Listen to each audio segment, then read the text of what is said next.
சென்னையின் நீங்கா சத்தங்கள் மற்றும் மாசுபாடுகளில் இருந்து எல்லாம் விலக்கி சென்னையை நன்கு அறிந்த சிலருக்கு மட்டுமே தெரிந்த ஒரு அமைதியான இடமாக இருக்கிறது உடைந்த பாலம். அந்த பாலம் குறித்து விவரிக்கிறது இந்த செய்தி தொகுப்பு. சென்னையின் முக்கிய பகுதியில்தான் உடைந்த பாலம் அமைந்திருக்கிறது என்று பலருக்கும் தெரியாது. ஆனால் 48 ஆண்டுகளுக்கு முன்பு மீனவர்களின் ஆதாரமாக இந்த பாலம் இருந்திருக்கிறது.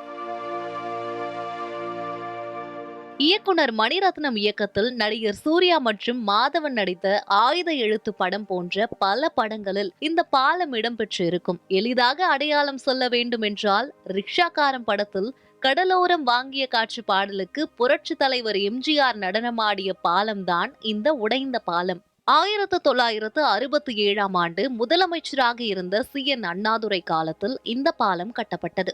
இது அடையாறு ஆற்றின் முகத்துவாரத்தின் குறுக்கேவும் பட்டினப்பாக்கம் கடற்கரையின் வடக்கு பகுதியையும் பெசன்ட் நகர் எலியட்ஸ் கடற்கரையின் தெற்கு பகுதியையும் இணைக்கும் வகையில் அமைந்திருக்கிறது.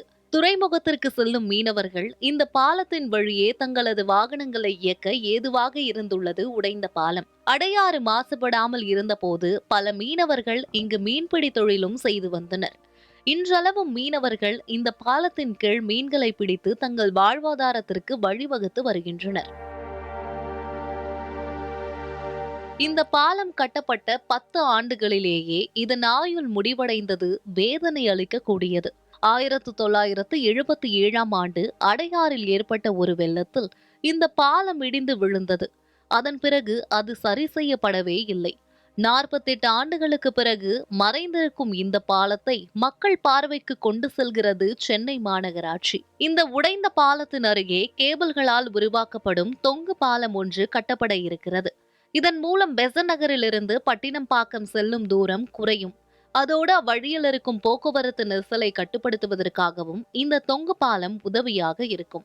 நியூஸ் 7 தமிழ் செய்திகளுக்காக செய்தியாளர் தாரணி முத்து.